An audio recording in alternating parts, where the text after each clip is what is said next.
কাউসার নামের ছেলেটাকে খণ্ড বিখণ্ড করে দিয়ে বলছে, 75 বছর বয়সের বৃদ্ধ বাবা, যে আমার চোখের সামনে আমার স্ত্রীকে মারে, ওর মাকে মারতেছে, আমি সহ্য করতে পারি না, অতটা আমার না হয় ফাঁসি হবে, তবুও যতদিন বেঁচে আছি ফাঁসি হওয়ার আগে কমপক্ষে জ্বালা মিটে গেছে, ভালো তো আছি।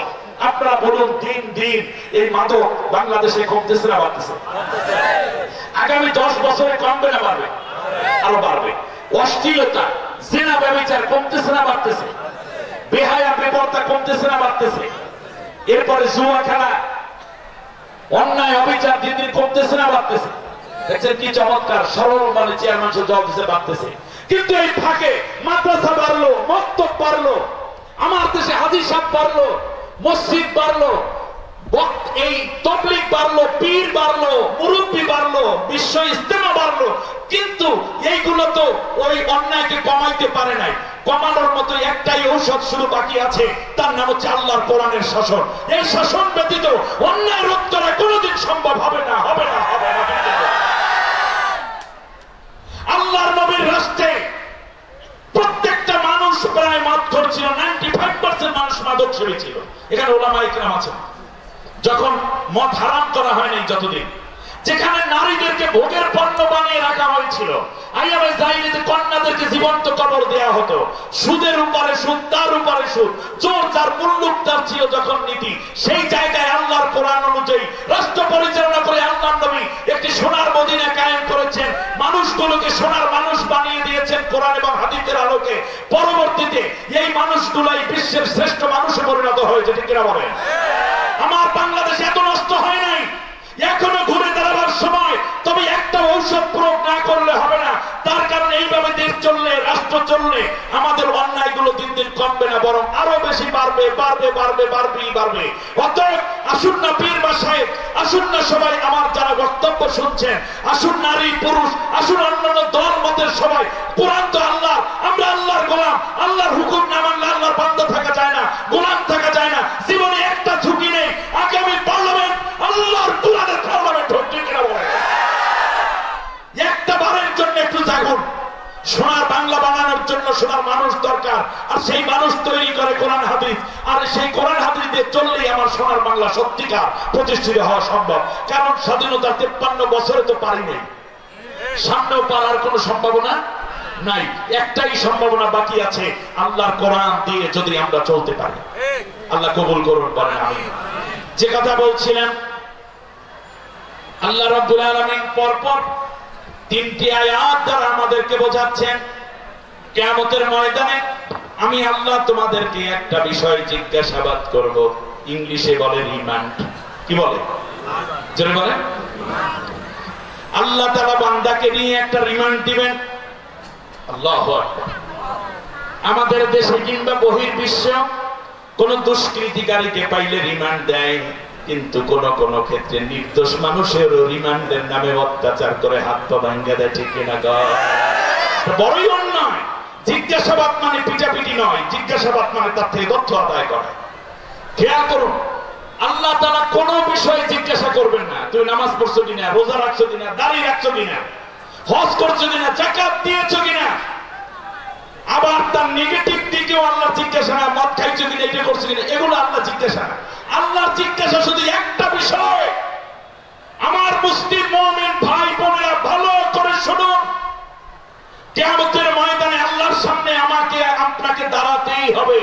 আর ওই আল্লাহ রাব্বুল আলামিন বলেছেন, আমি তোমাদের প্রত্যেককে জিজ্ঞাসা করব। জামালউদ্দিনকে জিজ্ঞাসা করা হবে, চেয়ারম্যানকে জিজ্ঞাসা করা, টিওনকে জিজ্ঞাসা করা, ডিসি, ওসি, এমপি, মন্ত্রী, প্রধানমন্ত্রী, প্রেসিডেন্ট, কৃষক, শ্রমিক, স্কুল কলেজ ইউনিভার্সিটির স্টুডেন্ট, পেশাজীবী, শ্রমজীবী, সবাইকে আল্লাহ জিজ্ঞেস করবেন শুধু একটা বিষয়। আসুন, কি জিজ্ঞেস করবেন আল্লাহ? আল্লাহ রাব্বুল আলামিন বলছেন, শোনো, সূরার নাম সূরা যুখরুফ, আয়াত নম্বর 44, 43 নম্বর সূরা। সূরার নাম কি? কত নম্বর আয়াত? 44। আল্লাহ রাব্বুল আলামিন বলেন, ওয়া ইন্নাহু লাযিকরুল লাকা ওয়া লিকাওমিকা ওয়া সাওফা তুসআলুন। খেয়াল করুন, আল্লাহর বক্তব্য। একটু যদি আপনি অন্য মানুষকে হন, আপনি গুনাহগার। আর পূর্ণভাবে মনোযোগী হয়ে আমল করলে আপনি জান্নাতি। আল্লাহ রাব্বুল আলামিন বলেন, নবীগণ নিঃসন্দেহে এই কোরআন তোমার এবং তোমার গোটা উম্মতের জন্য মহাস্মারক। আর এই ব্যাপারে আমি আল্লাহ তাআলা অবশ্যই সকলকে এক এক করে জিজ্ঞাসাবাদ করব। সুবহানাল্লাহ। আল্লাহ জিজ্ঞেস করবেন, কোরআন পড়েছো, কোরআন ধরেছো, কোরআন অনুযায়ী আমল করেছো? এই জিজ্ঞাসা করবেন কে? আল্লাহ।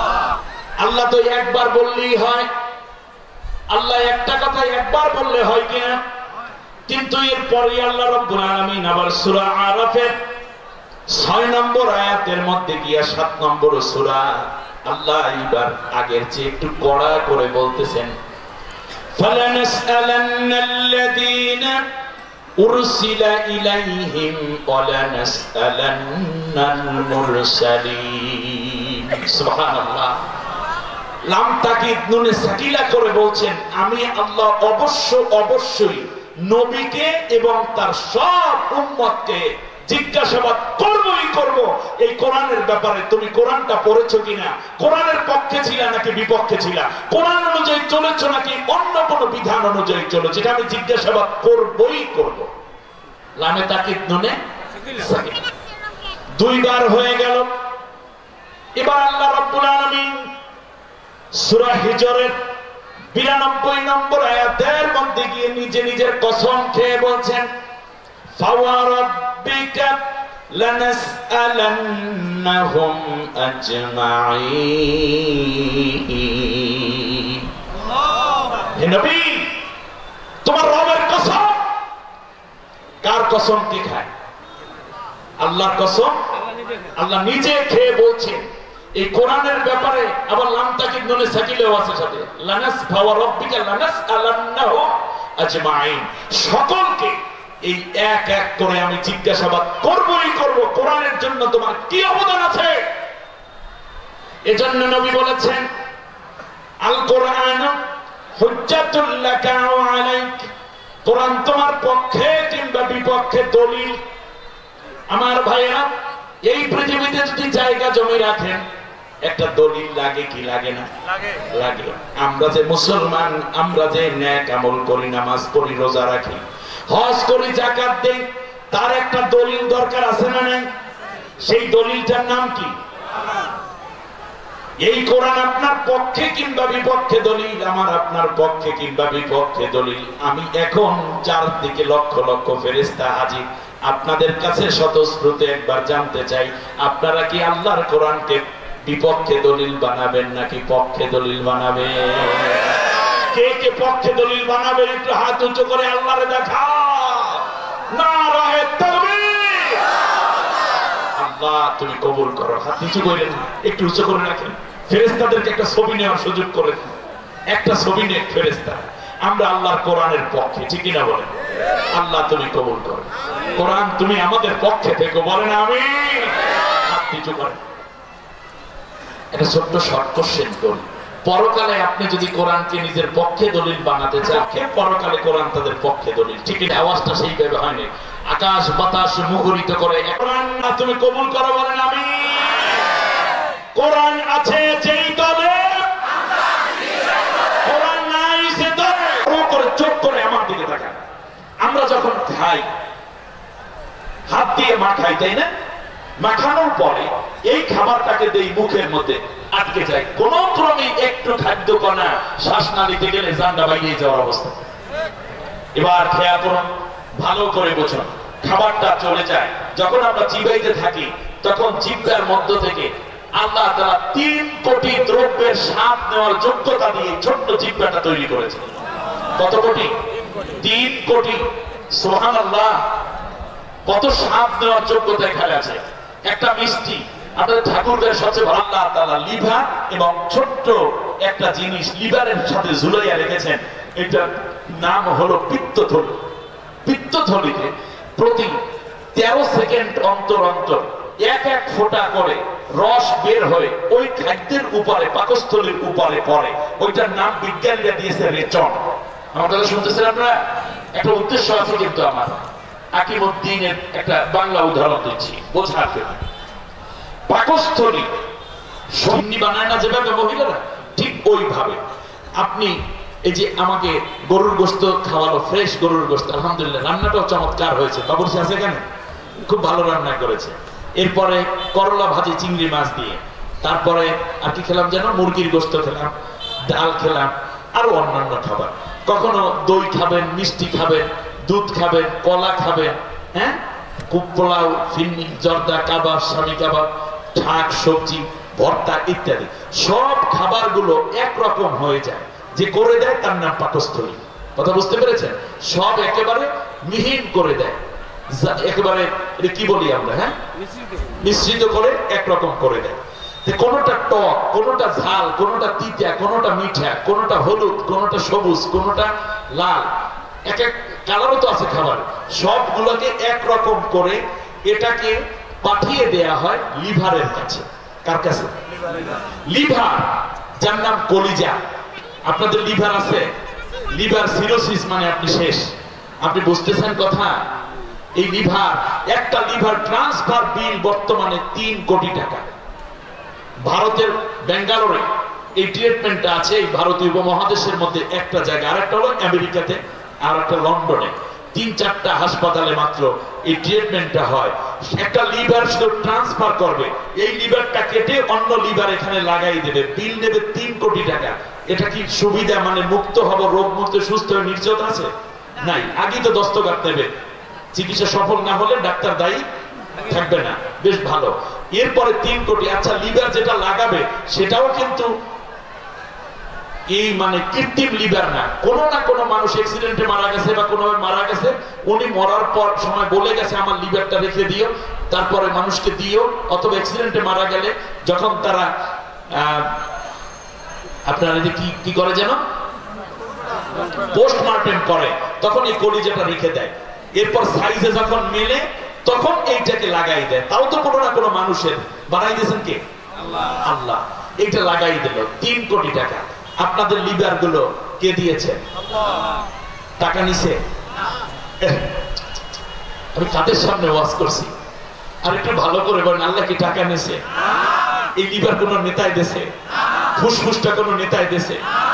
আরে তাহলে কেন আপনার এই সুস্থ লিভার নিয়ে আপনি আল্লাহর কথা বাদ দিয়ে আপনার নেতার পিছে দৌড়ান? নেতা যদি আল্লাহর কোরআনের কথা বলে, ওই নেতারই নেতা মানি। যে নেতা কোরআনের কথা বলে, ওই নেতা আমার নেতা নয়। ঠিক আছে? বুক ভরা অক্সিজেন নিচ্ছি, কার দেওয়া অক্সিজেন? কণ্ঠ দিয়ে আওয়াজ ছাড়ছি, কার কণ্ঠ দেওয়া? এই কণ্ঠ দিয়ে এই যে ভাত খাইয়ে আসছেন, তাও তো আল্লাহ। এই হজম করার ক্ষমতাও দিয়ে রাখছেন কে? শক্তি সামর্থ্য দিলেন আল্লাহ, ব্যয় করলেন আপনি অন্য পথে। তওবা করে ফিরে আসার দারুণ সুযোগ। এবারে আপনি আসেন, আমি একটু জায়গায় চলে আসি খুব তাড়াতাড়ি। এবারে আসেন।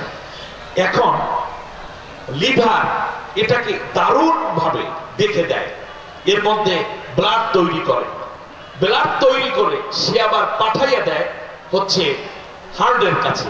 প্রতিদিন হার্ট 24 ঘন্টায় 1 লক্ষ বার পাঞ্চ করে মাথার তালু থেকে পায়ের তালু পর্যন্ত রক্তকে সার্ভিস করে দিচ্ছে। সুবহানাল্লাহ বলেন। সুবহানাল্লাহ। 1 সেকেন্ড যদি লিভার আপনার হার্ট এই দায়িত্ব পালন না করে, আমি আপনি কি হয়ে যায়? মরে যাই, ডেথ হয়ে যায়। ঘুমাইয়া থাকি, হার্ট ঘুমায় না। আমি শুয়ে থাকি, হার্ট বিশ্রামে নাই। কার হুকুম? আহা, একদিন থেমেও যাবে। যাই হোক, এবারে আসুন। শর্করা, শ্বেতসার, আমিষ, ভিটামিন, যত আয়রন যা আছে, সব জাতীয় খাবারগুলো শরীরের মধ্যে সমান বন্টন করে দেওয়ার জন্য আল্লাহ রাব্বুল আলামিন লিভারটাকে দায়িত্ব দিয়ে রাখলেন। বা চলে গেল। এবার খাবারের অন্যান্য অংশগুলো রয়ে গেছে, সেইগুলোকে আবার সুন্দর করে ফিল্টারিং করে দেওয়ার জন্য আল্লাহ তাআলা দেহের মধ্যে 2টা গুরুত্বপূর্ণ ফিল্টার মেশিন বসাইয়া দিয়েছেন। 2টা কিডনি। সুবহানাল্লাহ। খাবারটাকে এমন ভাবে সেইটা দেয়, ফিল্টারিং করে দেয়, যে খাবারের মধ্যে শুধু পানি যা, সেইটাকে কেবল প্রস্রাবের থলিতে পাঠাইয়া দেয়। এমনকি আপনি পানীয় খাবার খাইলেন, শুধু দুধ খাইলেন 3 দিন ধরে, শুধু দুধই খান, এরপরেও প্রস্রাব দুধের কালার হবে না, প্রস্রাব থেকে দুধের ঘেরান আসবে না। তার কারণ ঘেরান এবং কালারটাকেও সে সেকে রেখে দিতে পারে। এমন ক্ষমতা দিয়ে আল্লাহ 2টা কিডনি ফ্রি বানাই দিলেন আপনার আমার জন্য। বাস, এরপরে সোবরা জাতীয় খাবারগুলো চলে যায় মানে মলের জায়গায়, অর্থাৎ পায়খানার থলিতে, আর পানিটা চলে যায় প্রস্রাবের থলিতে। এরপরে প্রস্রাব করেও আমরা যখন প্রস্রাব করি, পায়খানা করি, তখন কষ্ট হয় না, আসান লাগে, ভালো লাগে। এই জন্য শারীরিক সুস্থতা ফিরে আসে। বলি আলহামদুলিল্লাহিল্লাযী আযহাবা আন্নিল আদা ওয়া আফানি। আল্লাহ, তোমার জন্য শুকরিয়া, তুমি কি সুন্দর করে আমার শরীর থেকে বর্জ্য পদার্থগুলো বের করে দিলা, রোগ জীবাণু বাইরে চলে গেল, উপকারটা রয়ে গেল। এই জন্য তোমার খুব প্রশংসা। আল্লাহ, আবার খাইয়া যেন তোমার শুকরিয়া আদায় করতে পারি। এই গেল হলো এই। তার এই সিস্টেমটা কার? জোরে বলেন। এবার বলে এই হুকুমটা কার? এই আহকামটা কার?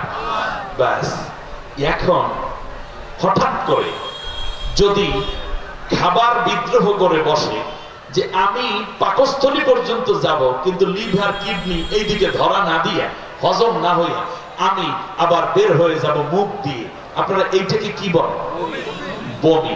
আচ্ছা, আল্লাহর হুকুম অনুযায়ী যে তরিকা লাইন আছে, হুকুম আছে, গার্ড আছে, এই তরিকা অনুযায়ী যখন চললো, নিয়ম অনুযায়ী চললো, তখন শান্তি। কিন্তু যখন উল্টো বিলে চলা শুরু হয়, তখন শান্তি না অশান্তি? এই গরমে 1-2 বার বমি হইলে টাকরা যুবকেরও খবর হয়ে যায়, আমি গিয়ে মান শেষ। তাহলে বমি হইলে কষ্টটা, অশান্তিটা কেন? আর পায়খানা প্রস্রাব ঠিক মতো হইলে শান্তি কেন? তার কারণ হচ্ছে পায়খানা প্রস্রাবের যে নিয়ম কানুন এই আল্লাহ দিয়েছেন, এই তরিকা, এই নিয়ম, এই গার্ড অনুযায়ী চললে শান্তি, উল্টে গেলেই কি অশান্তিতে। 2 বার বমি হওয়ার কারণে যদি এত অশান্তি হয় আল্লাহর বিধান অনুযায়ী, দেখানো নিয়ম অনুযায়ী না চলার কারণে, তাহলে আপনার জীবনের অর্থনীতিতে আপনার বমিতে ধরছেন, ঝোলা কলেরায় ধরছেন। তার কারণ আল্লাহ বলেছেন সুদ হারাম, আপনার ব্যাংকিং সিস্টেম পুরোটা সুদভিত্তিক হয়ে গেল। আল্লাহ বলেছেন জিনা হারাম, পর্দা করা ফরজ, সমাজে পর্দাকে বাধ্যতামূলক করা হলো না, বরং জিনা ব্যভিচারকে উন্মুক্ত করে দেওয়া হলো। এই জায়গায় বমি, ঠিক কিনা বলেন? আল্লাহ রাব্বুল আলামিন বলেন মাদক নিষিদ্ধ, সেই জায়গায় আপনার অনুমতি এবং ঘরে ঘরে মাদক পৌঁছে যাচ্ছে। আল্লাহ বলেন মিথ্যা কথা বলো না, সেই জায়গায়ও উল্টাপাল্টা হয়ে গেল। এখন বলেন দেখি, আমার জাতি সব জায়গায় বমিতে ধরেছে, এই জন্য এই জাতি অসুস্থ। যদি সুস্থ হইতে হয় তাহলে আল্লাহ যে লাইনটা দেখাইছে, এই লাইনটাতে চললেই শান্তি, ঠিক কিনা? আল্লাহ রাব্বুল আলামিন বলেন লাউ আন্না আহলাল কুরা আমানু واتقوا لفتحنا عليهم بركات من السماء والارض। জমিনের বুকে আমি আল্লাহর বিধান যদি জমিনের উপরে কায়েম করে দাও, তাহলে আমি আল্লাহ ওয়াদা করলাম আসমানের যত বরকতের দরজা আছে আর জমিনের যত বরকতের দরজা সব তোমাদের জন্য অবশ্যই খুলে দেব। আসমান থেকে বৃষ্টি আসবে, রহমতের বৃষ্টি। আর জমিনের মধ্যে এখন তো একটা কোষ মাত্র, পেঁয়াজ লাগাও, কয়দিন পরে কত বড় পেঁয়াজ পাও, রসুন পাও, আলু পাও, এমনি করে করে কত নিয়ামত পাও। মনে রাখবে এই জমিনের মধ্যে আমি আল্লাহ তেলের খনি রেখেছি, গ্যাসের খনি রেখেছি, কয়লার খনি, স্বর্ণের খনি, হীরার খনি আছে না নাই? আল্লাহ রাব্বুল আলামিন বলেন জমিনের উপরে আমার কোরআনের শাসন চালু করে দাও, আমি আল্লাহ রাব্বুল আলামিন জমিনের ভিতরের সব নিয়ামত তোমার জন্য অবশ্যই বের করে দেব। আল্লাযী আত'আমাহুম মিন জু' ওয়া আমানাহুম মিন খাউফ, খাদ্যের কষ্ট থাকবে না। আর তোমাদেরকে চোখ রাঙানি দিয়ে কোন গুরু, কোন দাদা, কোন আমেরিকা, কোন চায়না তোমাদেরকে ধমক দিবে, এই অবস্থা থাকবে না। আমি আল্লাহ রাব্বুল আলামিন তোমাদের জান মালের পূর্ণ নিরাপত্তা বিধান করে দেব। তাহলে এখন দিন কায়েমের পথে আপনারা দেখবেন মুনাফিক যারা, তাদের নামাজ আছে, রোজা আছে, হজ আছে, যাকাত আছে, দাড়ি আছে, জিকির আছে, কিন্তু দিন কায়েমের কাজ নাই। এই কারণেই কেবল তারা মুনাফিক হয়েছে। আব্দুল্লাহ বিন উবাই নামাজ পড়তো না, নবীর পিছে নামাজ পড়তো, এবং আউয়াল একেবারে প্রথম কাতারে গিয়ে নামাজ পড়তো, নবীর মতোই দাড়ি ছিল, নবীর মতোই টুপি ছিল, রোজা এবং ইফতার নবীর সাথেই একত্রে চলতো, কিন্তু শুধুমাত্র আল্লাহর দ্বীন কায়েম হোক এটা তারা চায় না। আমাদের দেশে দ্বীন কায়েম নাই, আমাদের দেশে আছে দ্বীনের খেদমত। কি আছে বলেন দেখি? যেমন সবাই খালি দ্বীনের খেদমত করে। আমি আপনাদেরকে একটা ছোট্ট উদাহরণ দিই। যেমন খেদমত এবং কায়েম এই দুইটার মধ্যে পার্থক্যটা কি? খুব জ্ঞানীদের জন্য কথা। আপনি দেখেন, মনে করেন আপনাদের এখান থেকে নিয়ে দূরই বড় স্টেশন নাম কি? ঠাকুরগাঁ রোড। এই জায়গায় কথার কথা ধরেন ওখানের ইমাম সাহেব হঠাৎ করে আল্লাহর হুকুম অ্যাক্সিডেন্ট করে এই পাও ভেঙে গেছে, নাক ফাইটে গেছে, কান ছিঁড়ে গেছে, এরপরে পেটের নাড়ি ভুঁড়ি বের হয়ে গেছে। অ্যাক্সিডেন্ট হলে এরকম হয় না? হয়।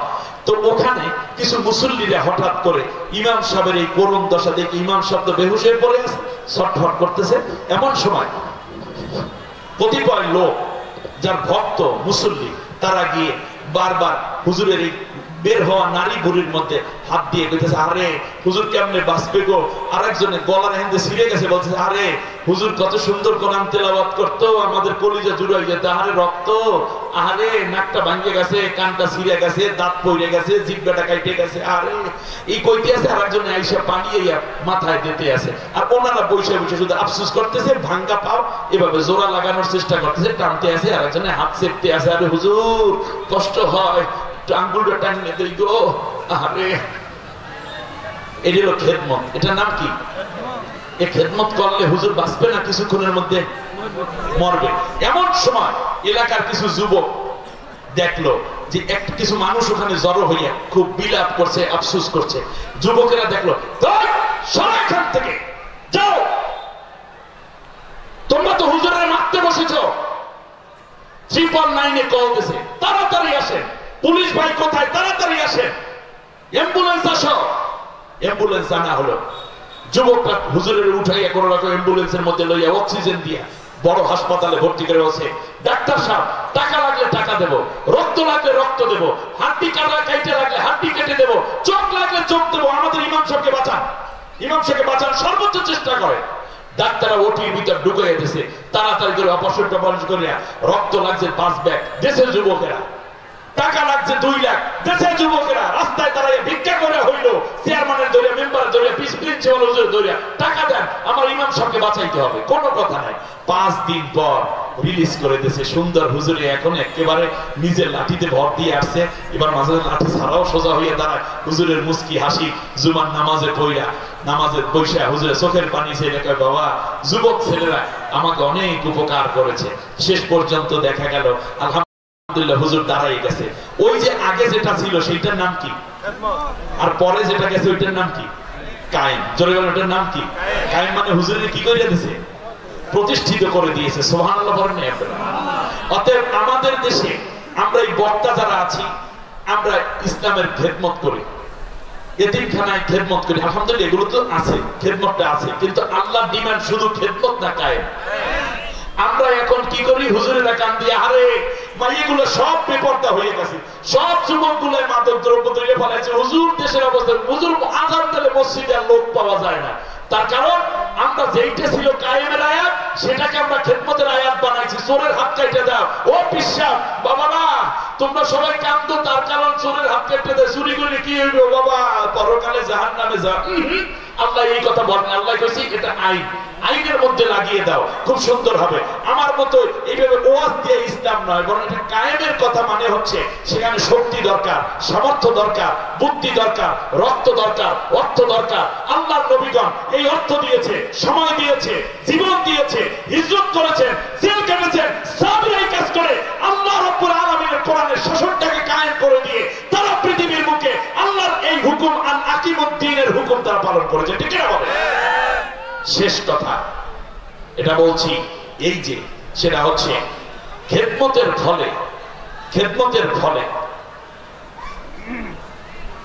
খেদমতের ফলে আমাদের উপকার হয়নি, বরং আল্লাহ বলেছেন কায়েম করতে। কায়েম করলে, এদিকে তাকান, কায়েম হইল, ইসলাম যদি কায়েম হতো আমরা থাকতাম ইসলামের অধীনে, আর এখন কায়েম না থাকার ফলে ইসলাম হইল আমাদের অধীনে।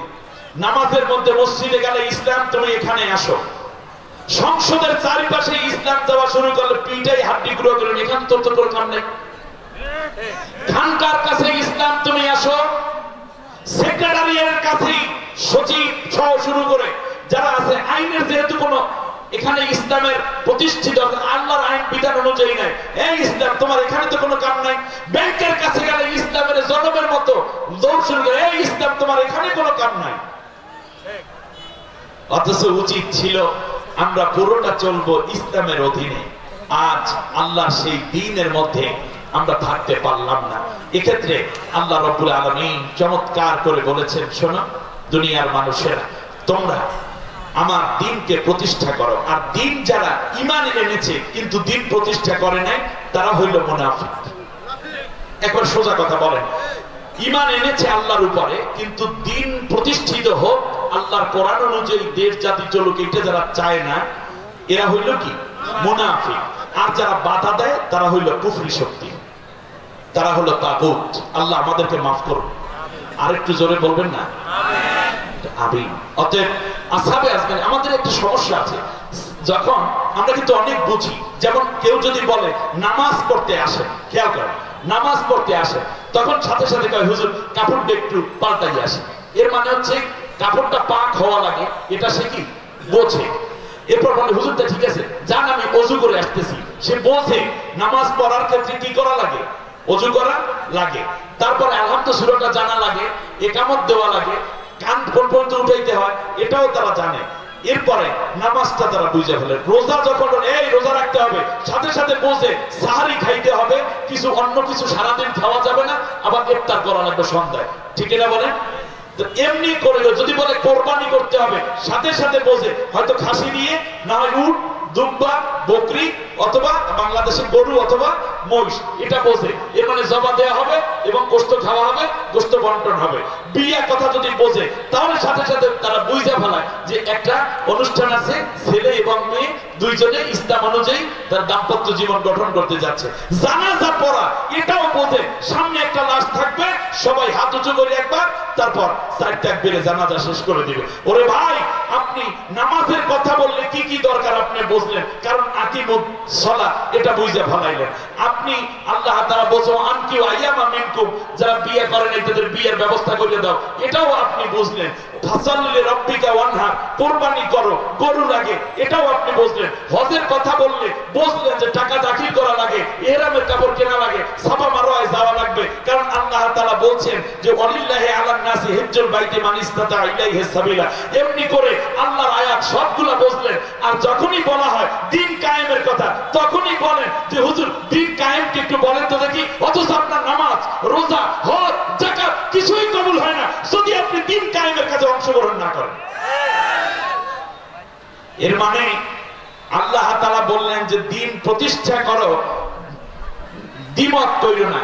আর আমাদের কপালটা পড়ছে, সেটা হচ্ছে আমরা নামাজ কায়েমের ক্ষেত্রে একমত, হজের ব্যাপারে একমত, যাকাতের ব্যাপারে একমত। যেইটাই আল্লাহ তাআলা দ্বিমত করতে নিষেধ করেছেন, আমরা ওই জায়গায় এসে দ্বিমত হয়ে গেছি।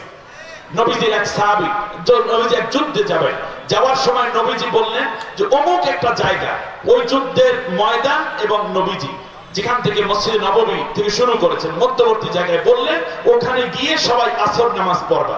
কিন্তু যেতে যেতে পথিমধ্যে একটা নামাজের ওয়াক্ত হয়ে গেছে। এখন একদল সাহাবী নামাজ আগে শুরু করে দিয়েছে, কারণ একসাথে 1000-1500 সাহাবী যাচ্ছে। কেউ বললেন নামাজ পড়ে তারপর সামনে আগাবো।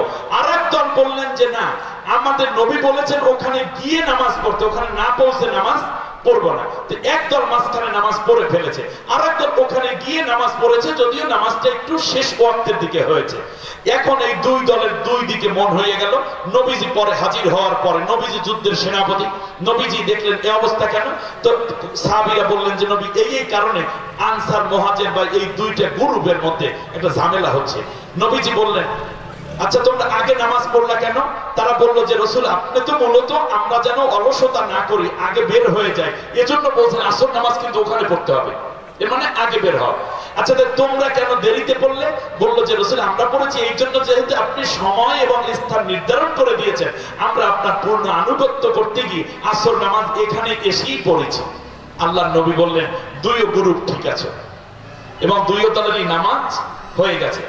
এই যে দুইটা গ্রুপ হলো, পরের দিন সকালবেলা যখন কাফেরের মোকাবেলায় দিনকে যারা ধ্বংস করতে চাইলো তাদের বিরুদ্ধে যখন যুদ্ধ শুরু হলো, তখন কে আগে নামাজ পড়েছে এই কারণে সে শাফি হয়ে গেছে, পরে নামাজ পড়ার কারণে হানাফি হয়ে গেছে, অথবা উনি সুন্নি হয়ে গেছে, উনি শিয়া হয়ে গেছে, এইরকম কোন কারণে কিন্তু যুদ্ধের ময়দানে কোনো প্রভাব ফেলে নাই। তার কারণ আল্লাহ দিন প্রতিষ্ঠার ক্ষেত্রে কোনো ইখতিলাফ করে নাই। নামাজের ওয়াক্ত নিয়ে তারা ইখতিলাফ করেছে, কিন্তু দিন প্রতিষ্ঠার কাজে কোনো ইখতিলাফ করে নাই। আর আজকে আমাদের সমাজে দেখা যায় নামাজ নিয়ে কোনো ইখতিলাফ নাই, রোজা নিয়ে ইখতিলাফ নাই, হজ নিয়ে ইখতিলাফ নাই, যাকাত দিয়ে ইখতিলাফ নাই। যেইটা নিয়ে ইখতিলাফ করতে আল্লাহ নিষেধ করেছেন সেই জায়গায় উনি চরমনায়, উনি আট্রসি, উনি সরসিনা, উনি মোকামিয়া, উনি হইল কওমি, এ হইল আউলিয়া, এ হইল আওয়ামী লীগ, এ হইল বিএনপি, এ হইল জামাত, এ হইল জাতীয় পার্টি, এ হইল জাসদ, এ হইল বাসদ, এ হইল সাদা, এ হইল কালো।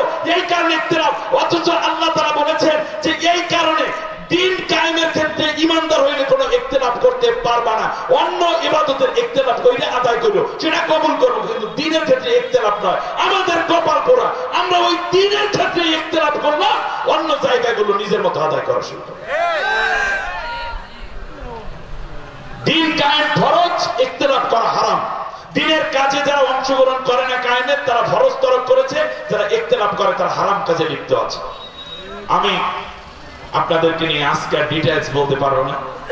আমি শুধুমাত্র মা বোনদের উদ্দেশ্যে একটু ছোট্ট নসিহা করে আজকে আলোচনা শেষ করব। তার আগে দাঁড়ানো ভাইরা বসে পড়েন, নামাজের সূরাতে সবাই বসে একবার আলহামদু, তিনবার কুল হুয়াল্লাহ পড়েন, কবর জিয়ারত নিয়ত করেন।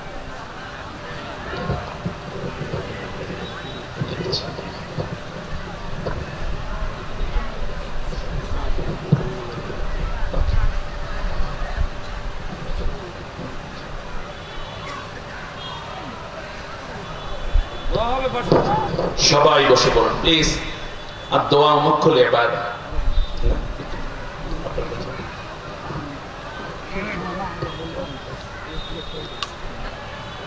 قل هو الله احد الله الصمد لم يلد ولم يولد ولم يكن له كفوا قل هو الله احد الله الصمد لم يلد ولم يولد ولم يكن له كفوا اللهم صل على محمد وعلى ال محمد كما صليت على ابراهيم وعلى ال ابراهيم انك حميد مجيد। সম্মানিত ভাইরা সবাই বসে আমরা সবাই বৃষ্টির জন্য দোয়া করব। আর বৃষ্টি না হলে আমাদের ফসল কমে যাবে, আমাদের পশু পাখিগুলো কষ্ট পাচ্ছে, জমিন কষ্ট হচ্ছে। আমরা সবাই আজকে চোখের পানি নিয়ে দোয়া করব আল্লাহর কাছে। আমার বিশ্বাস আল্লাহ তাআলা বৃষ্টিটা নাজিল করবেন ইনশাআল্লাহ। মা বোনেরা আপনারা নামাজের সূরাতে বসে পড়ুন। এই পুরুষের চেয়ে কয়েক গুণ বেশি মা বোন এখানে উপস্থিত হয়েছে, কেউ যাবেন না।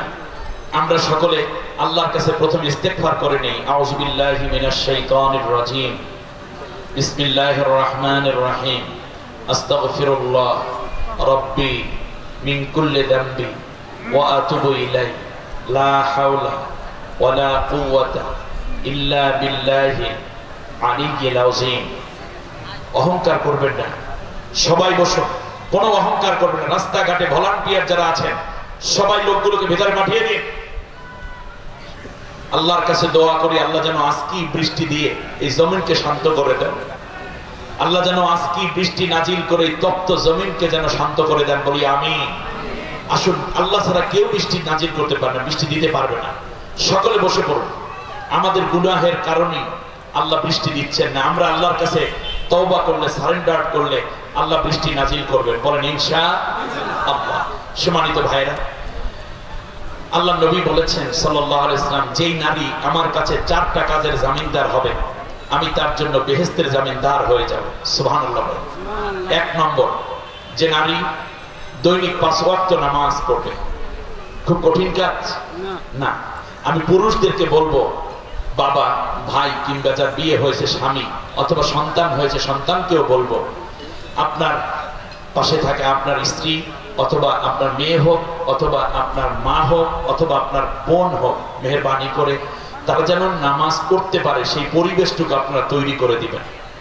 জার্নি অবস্থায় হোক অথবা বিবাহ বাড়িতে হোক অথবা ঘরে হোক, আপনি প্রয়োজনে একটু রান্না বান্নার কাজ নিজের হাতে নিয়ে, ঠিক আছে তুমি নামাজ পড়তে যাও, আমি তরকারিটা দেখতেছি, অথবা বাচ্চাটা আমি নিলাম, তুমি নামাজটা আদায় করে নাও, অথবা তুমি নামাজে দাঁড়াও, আমি কাপড়টা ধুয়ে দিচ্ছি। তুমি এতগুলো কাপড় ধুয়ে শেষ করতে গেলে তো নামাজ কাজা হয়ে যাবে, এই কাপড়গুলো আমি ধুইতেছি, তুমি নামাজে যাও, তাহলে ওই নামাজের সমান সওয়াব আপনিও পেয়ে গেলেন। অতএব আমরা পরস্পরের সহযোগী হব এই নামাজের ক্ষেত্রে। পারবো কিনা বলেন? 1 নম্বর, দৈনিক 5 ওয়াক্ত নামাজ। মা বোন 1 ওয়াক্ত নামাজ আর তরক করবেন, আজ থেকে সিদ্ধান্ত নেন। দ্বিতীয় হচ্ছে রমজানের রোজা রাখবে। আলহামদুলিল্লাহ মা বোনরা রোজায় খুব পাকা। একটুখানি যদি স্বামীর সাথে তর্ক হয়, তাই তো 2-3 দিন না খাই এমনি থাকে, ঠিক কিনা বলেন? না, এটা করবেন না। স্বামীর সাথে ঝগড়া করে খাবার বন্ধ করা, এবং ঝগড়া তো হবে না, বরং মান অভিমান হতে পারে, ঝগড়াকে ইসলাম সার্টিফাই করেনি। যাই হোক, রমজানের রোজা রাখা। এই যে শাওয়াল মাস চলে যাচ্ছে, হয়তো বা 11-12 দিন আছে, সুযোগ থাকলে এর মধ্যে 6টা রোজা এখনো না রাখলে রেখে ফেলে, তাহলে পুরো বছরের রোজা রাখা সমান সওয়াব আল্লাহ আপনার আমলনামায় দান করে দিন। রমজানের রোজা রাখা দ্বিতীয়। তৃতীয় হচ্ছে স্বামীর খেদমত করা। সুবহানাল্লাহ। ইসলাম একটি ভারসাম্যপূর্ণ পরিবেশ, পারিবারিক জীবন চায়। এজন্য স্বামীর প্রতিও যেমন ইসলাম বলেছে তোমার স্ত্রীর প্রতি তুমি যত্নবান হবে, তুমি যা খাবে তাকে তা খাওয়াবে, তাকে কটাক্ষভাবে গালিগালাজ করবে না, তাকে হেয় প্রতিপন্ন করবে না, তাকে যত্ন করবে, এর দ্বারা আল্লাহ তোমাকে জান্নাত দিবেন। এবং নবীজি বলেছেন খেয়ারুকুম ফি নিসাইহিম, তোমাদের মধ্যে ওই ব্যক্তি শ্রেষ্ঠ যে তার স্ত্রীর কাছে উত্তম। সুবহানাল্লাহ বলেন। হ্যাঁ, অপরদিকে স্ত্রীকে বলছেন তুমি তোমার স্বামীর সাথে ভালো ব্যবহার করবে, সে রাগ করলে তুমি একটু চুপ থেকে যাও, স্বামীর প্রতি প্রেম ভালোবাসার দৃষ্টিতে তাকাও, এবং তার সংসার এবং তোমার সতীত্ব সম্পদ সন্তান, সংসার সতীত্ব সন্তান, কয়টা বলছি? এই 3টি জিনিসের তুমি হেফাজত করো। সুবহানাল্লাহ। তাহলে এই স্বামীর প্রতি রাসূল সাল্লাল্লাহু আলাইহি ওয়াসাল্লাম যখন হযরত ফাতেমা রাদিয়াল্লাহু তাআলা আনহাকে আলীর ঘরে তুলে দিচ্ছেন, তখন ফাতেমা রাদিয়াল্লাহু তাআলা আনহাকে আলাদা রুমের মধ্যে নিয়ে নবী সান্ত্বনা দিচ্ছেন, কারণ ফাতেমা খুব কান্না করতেছিলেন। রাসূল সাল্লাল্লাহু আলাইহি ওয়াসাল্লাম মেয়ের মাথায় হাত বুলিয়ে আদর করে বলছেন, মা শোনো, আজ থেকে তুমি আলীর স্ত্রী। একটা কথা মনে রেখো, তোমার ইন্তেকাল যদি এমন অবস্থায় হয় যে আলী তোমার উপরে অসন্তুষ্ট, তাহলে আমি মুহাম্মদুর রাসূলুল্লাহ তোমার আব্বা হয়ে জান্নাতে নেওয়ার ক্ষেত্রে কোনো উপকার করতে পারবো না। আপনারা খেয়াল করেছেন, নবীজি বলেছেন আল্লাহ ব্যতীত অন্য কিছুকে কিংবা অন্য কাউকে সিজদা করা হারাম। যদি জায়েজ থাকতো তাহলে আমি নারীদেরকে বলতাম, স্ত্রীদেরকে বলতাম তারা যেন তাদের স্বামীদেরকে সিজদা করে। আল্লাহু আকবার। কত বড় এবং কত বড় দায়বদ্ধতা এখানে আল্লাহ নবী বলেছেন। সুতরাং আপনি আপনার স্বামীকে নিয়ে সন্তুষ্ট হবেন, স্বামীর কোনো দোষ হলে কেবল তাকে নিয়ে মুহাসাবা করবেন এবং তাকে সংশোধন করবেন। কখনোই স্বামী এবং স্ত্রীর মধ্যে দ্বন্দ্ব ইসলাম পছন্দ করে না, করে না, করে না। ওয়া আশিরুহুন্না বিল মারুফ, ন্যায়সঙ্গত জীবন যাপন করবা। হুন্না লিবাসুল লাকুম ওয়া আনতুম লিবাসুল লাহুন্না, তারা তোমাদের পোশাক, তোমরা তাদের পোশাক। অর্থাৎ স্বামী স্ত্রী দুইজন পোশাক পরলে যেমন সৌন্দর্য বাড়ে, ঠিক তেমনি একে অন্যের সৌন্দর্যকে বাড়িয়ে তুলবে, এবং একে অন্যের পোশাক যেমন শরীরের দোষ ঢেকে রাখে, অতএব স্বামী স্ত্রী একে অন্যের দোষ বলে বেড়াবে না, বা একটু ঝগড়া হলেই 14 গোষ্ঠী উদ্ধার করবে না, বরং তখনও ধৈর্য ধারণ করে একে অন্যের দোষ ঢেকে রাখবে। এর বিনিময়ে আল্লাহ কিয়ামতের দিন উভয়ের দোষকে ঢেকে রেখে জান্নাতি বানাই দেবে। স্ত্রীকে নিয়ে মাঝে মাঝে তাহাজ্জুদ নামাজে দাঁড়াবেন। রাসূল সাল্লাল্লাহু আলাইহি ওয়াসাল্লাম বলেছেন, যখন কোন স্বামী স্ত্রী দুইজন তাহাজ্জুদ নামাজে দাঁড়ায়, তখন মুসল্লায় দাঁড়ানোর আগেই দুইজনের আমল নামায় 2টা কবুল উমরার সওয়াব আল্লাহ তাআলা দান করে দেন। সুবহানাল্লাহ বলবেন না? অতএব আজকে সম্ভব হলে স্ত্রীকে নিয়ে তাহাজ্জুদে দাঁড়ান। নবীজি বলেছেন, স্বামী স্ত্রী দুইজন মুসাফাহা করে, অন্য স্ত্রী নারীর হাত ধরা কবিরা গুনাহ, আর নিজের স্ত্রীর সাথে মুসাফাহা করে 2 হাত আলাদা হওয়ার আগে স্বামী স্ত্রী দুইজনের সগীরা গুনাহ মাফ করে দেন কে? আল্লাহ। একত্রে খাবেন এবং একই প্লেটে খাইলে সেটা বেশি ভালো। ঘুমানোর ক্ষেত্রে সবচেয়ে সুন্নাহ হলো একই বালিশ, স্বামী স্ত্রী দুইজনের বালিশ হবে একটা। কি মনে করেছেন? ইসলাম কত সুন্দর একটি জীবন যাপন পছন্দ করে। একে অন্যকে ভালোবাসুন, একে অন্যকে ক্ষমা করতে শিখুন। চতুর্থ হলো পর্দা পশিদের মতো চলা, অর্থাৎ স্বামী মানে যাদের সাথে বিয়ে বসা হারাম, কেবল তাদের সাথে দেখা দেওয়া, অন্য কারোর সাথে দেখা না দেওয়া, বরং একান্ত প্রয়োজন কথা হলে আড়াল থেকে কথা বলে চট করে চলে যাওয়া। এই যে ইনাইয়া বিনাইয়া কথা বলা, বিআই সাহেব আপনি তো আসেনি না, আমরা কি গরিব দেখে আমাদের খবরও নেন না, এই পাংপুর কথাই একসময় জেনা ব্যভিচারের দিকে ডাকে, ঠিক না বলেন? অতএব আপনার ঘরে যে পর্দা আছে, এজন্য আমি মনে করি যেটা বাহিরে মানুষ দ্বারা যে খারাপই হওয়ার সম্ভাবনা তার চেয়ে বেশি আপনার ঘরে যারা যাওয়া আসা করে তাদের দ্বারা, ঠিক না? খালাতো ভাই, খালাতো ভাইয়ের ছেলে, সমুদ্রের ছেলে ইত্যাদি যাদের সাথে দেখা দেওয়া হারাম, তাদেরকে যখন আপনি ঘরের ভেতরে নিয়ে আসবেন তখনই মূলত ফিতনাটা দেখা দেয়। এজন্য পর্দা করা ফরজ। নবীজি বলেছেন, দুইটা কাজের জামিনদার আমার কাছে হও, আমি বেহেশতের জামিনদার হব। একটা হলো দুই চোয়ালের মাঝখানে যা আছে, মানে জিহ্বা, গালিগালাজ, মিথ্যা, চগলখড়ি, গীবত, এগুলো থেকে জিহ্বাকে হেফাজত করো। আর দুই উরুর মাঝখানে যা আছে, মানে তোমার সতীত্ব, না ইয়াসমিনুলি, যে আমার কাছে এই দুইটা জিনিসের জামিনদার হবে, আজমিনুল্লাহ জান্নাহ, আমি আল্লাহর নবী বললাম আমি তাদের জন্য বেহেশতের জামিনদার হয়ে যাব। অতএব আপনার মেয়েটি যেন পর্দা পশিদা মতো চলে, এই দায়িত্ব বাবা হিসাবে আপনার। আপনার স্ত্রী হলে আপনি স্বামী হিসাবে দায়িত্ব, আপনি ভাই হলে বোনকে পর্দা পশিদা মতো চালানো আপনার দায়িত্ব। পরপুরুষ যারা আপনারা আছেন তারাও পর নারীর প্রতি নিজের চক্ষুকে নিম্নগামী করবেন, কখনো কোনো নারীকে উত্ত্যক্ত করবেন না। মনে রাখবেন, আপনি কোনো নারীর সতীত্ব নষ্ট করলে, খারাপ করলে আপনার স্ত্রীও ভালো থাকবে না, আপনার সংসার জীবন সুন্দর হয়ে আসবে না। তাহলে চারটা কাজ কি কি বললাম?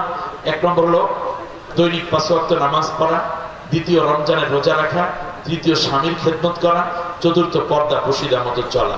এই চারটা কাজ যেই নারী করবে, নবী বলেন ওই নারী জান্নাতের যে কোনো দরজা দিয়ে ইচ্ছে সে জান্নাতে প্রবেশ করতে পারবে, এবং সে জান্নাতি যে এই জামিনদার আমি মুহাম্মদুর রাসূলুল্লাহ নিজে হয়ে যাবে। সুবহানাল্লাহ। ইসলাম প্রতিষ্ঠার ক্ষেত্রে নারীদের রয়েছে সোনালী ইতিহাস এবং অগ্রণী ভূমিকা। সেক্ষেত্রে আপনি নিজে আল্লাহর কোরআন পড়ুন, কোরআন বুঝুন, নিজের পরিবারকে আল্লাহর কোরআন দিয়ে সাজিয়ে গড়ে তুলুন। ঠিক তার পাশাপাশি অন্য আত্মীয় স্বজন যারা আছে তাদেরকেও